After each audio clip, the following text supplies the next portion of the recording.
What's up everyone, my name is Mike and welcome back to my channel, and today we're going to be talking about my worst purchases on VeVe so far for collectibles, specifically not talking about comics. Let's get into this. So in my previous video we talked about my best purchases so far, but I think it's important to also talk about the worst purchases so far for me on the platform. It's easy to talk about the wins where your gems are going up and when that's happening to just discuss those, but it's also important for me to also talk about my losses, the L's that I take, and what it means for me moving forward with VeVe. Now, when I talk about my worst purchases, it's important to note that I only purchase collectibles that I either see a very short-term flip in because of a catalyst coming up, or I purchase because I think it's a long-term hold. I see very long-term value in the collectible and I'm very excited to hold on to it because of that long-term. So I don't care if it dips below the price that I purchased it at. I just stick to the game plan that I set, the price prediction that I set, and I just hold no matter what. I barely even look at whether it's fluctuated up or down in price, especially during this time where we've seen such a rundown in our collectibles through the month of February. Or 3, just because I'm a collector and it's a character that I really enjoy and like, and I just want to have it in my vault. So regardless if these are worst purchases, when we're talking about worst purchases in this video, we're talking about the gems that I purchased the collectible for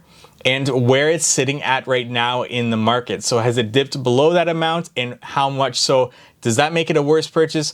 In my case, I guess it does, but it's still a long-term hold for me. I have yet to purchase a collectible on the marketplace where I decide to sell at a loss. I don't want to do that because I'm very confident in the collectibles that I've chosen and to see them run up in price at some point in the future. Not only am I confident in the collectible itself, but I'm also confident in VeVe, the platform, to draw more users to the platform, for them to then look at the collectibles and see those first appearances and first editions that they want to collect as collectors. And so those are the collectibles that I want to focus on. And having said that, again, we're going to focus on the aftermarket purchases, not the collectibles that I got on drops. I actually had a drop recently where it's gone down in price from that drop price. We're going to focus specifically on those aftermarket purchases that are the worst collectibles that I've purchased so far. And with that run up in January that we saw, it would have been hard to make this video at that point in time. When we've seen all of our collectibles across the board skyrocket in price, I realized some gains as high as 400%. For example, on the Sam Wilson Marvel Mighty. And like I said in the past video, all my Marvel Mighties went up somewhere between 40 to 400%, and I realized those gains at that time, making it my best purchase on the platform so far. So in January, I couldn't have made this video because all of my collectibles, and I'm sure all of your collectibles, saw a major drastic increase in their gem floor prices. Whenever the market's going up, it's easy to look like a genius in your purchases. So I put off these past couple of videos talking about my best purchases and worst purchases until I actually had some worst purchases to show you, and to really just show you that I make mistakes on this platform as well as I'm sure many others do as well, regardless if they show them or not. So after that run up in January, I had an excess of gems that I probably in retrospect should have dollar cost averaged back into the market for the collectibles that I had my eyes on. But instead, in a matter of a few days, I had deployed those collectibles into other collectibles, which then dropped over the coming weeks, like we've seen across the board with all of our collectibles. And that just goes to show you the importance of when you have a certain amount to invest into these collectibles, it might be better to slowly enter collectibles week by week rather than in just a matter of days. If the market goes up, you at least get in at certain points of time in that market if you spread out your gem purchases over that period of time and you realize an average of that gain. But the same thing is true if the market goes down, because you also realize and you have an average of those collectibles during that time period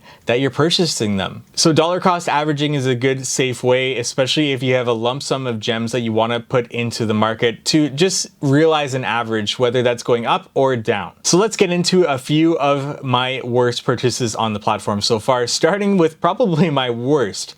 And it's at this point that I didn't quite do my research. I wasn't quite thinking thinking right about what the importance of FA and FE really meant, and not realizing that this collectible was not an FA because we'd already seen it with a Marvel Mighty character, and this is the Invisible Woman. It's at this point in time where I had purchased my Groot and I'd purchased my Deadpool, both animated, and I realized that, you know what, I want to collect animated collectibles only.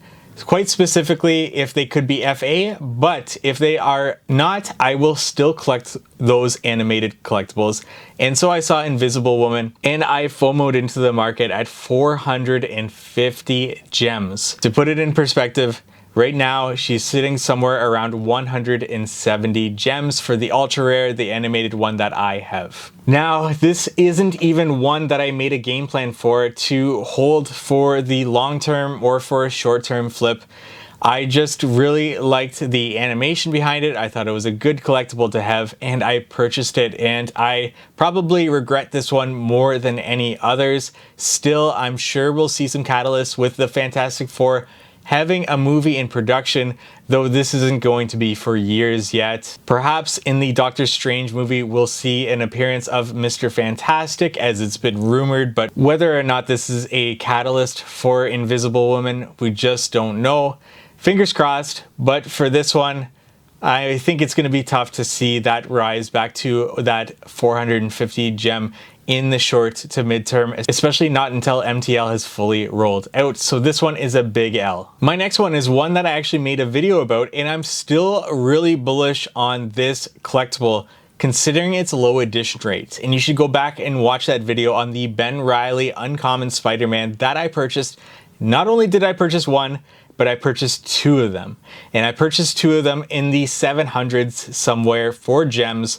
I actually purchased the first one in the high 700s, and then it just kept on dropping, and I purchased the next one in the low 700s or maybe even 600s. But regardless, I would have been better to wait because now it's sitting in the 300s. So I've seen greater than a 50% loss on this. Still not as bad as the Invisible Woman, but it hurts a little bit.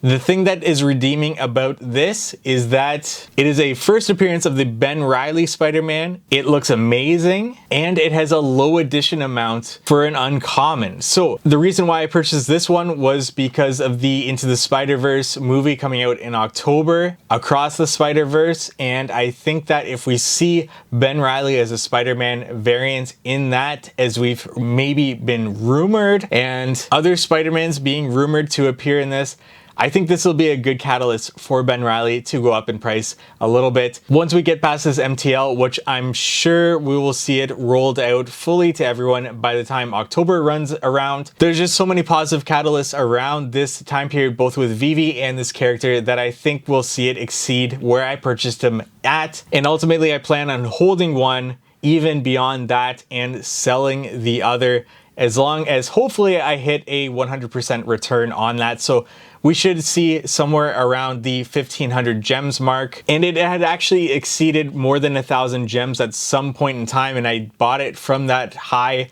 at 700, and I thought I got a good deal, but obviously it's dipped even below that. But still, I think it's a good purchase for the long term, but for the short term, it gets an L as well. And finally, some of my worst decisions were possibly the lenticular cards, the Minnie Mouse and the Daisy Duck. The Minnie Mouse is the common, the Daisy Duck is the rare. These are first editions, not first appearances. And I got both of them at 590. I picked up the Minnie Mouse first after the market had settled after the drop. And then I waited on the Daisy Duck as the rare. I saw her come down in price to meet that 590 gems, and I purchased her as well. Now today they're sitting around 200 gems. And I think that's a really good deal right now. If I had more gems, I might purchase a lenticular card. But there's also so many other collectibles that are down at this point in time that I might even purchase into those as well. So many different options right now with the market being so down. But ultimately, I am confident in these lenticular cards. Once again, a long-term purchase, not a short-term purchase. And with these, if more lenticular cards are dropped, especially with these characters, we'll see these first editions be worth much, much more than they are today. This is a very long-term game plan because I hope more lenticular cards are released of these characters in the long term. And these will always have the first edition stamps above those lenticular cards cards, and that is the value in them. Always having that first edition is really important for these. So in the long term, I'm happy to have these even at the prices I got them at. It would be nice to even get into more of these if I had the gems to complete that set, because these are significant characters to have. But for now, they get a worst purchase on the platform, considering they've dropped more than 50% of what I purchased them for. Like I said, when prices are going up across the board for all collectibles like we saw in January, you look like a genius. But when we hit a major dip like we saw in February, it's a lot harder to talk about your worst purchases and the price decreases in collectibles that you experience. But I think it's important for me to do that with this YouTube channel, and you always hear me talk about my best and my worst. Let me know about your worst purchases on the platform. I would love to know what your collectibles have done over this past few weeks as we've seen a major dip in the market. Leave it in the comment section below. Let me know the collectible, how long you've been on the platform, maybe even your purchase price and what the price is now. Whatever you want to include in there. Join in my misery of seeing my collectibles decrease in about 50% in some cases. Like this video if you found it helpful, useful in any way, shape, or form. This like goes a long way for me and for this channel, as well as a subscribe. I'd love to have you subscribe to this YouTube channel for more VeVe content. Thank you so much for watching.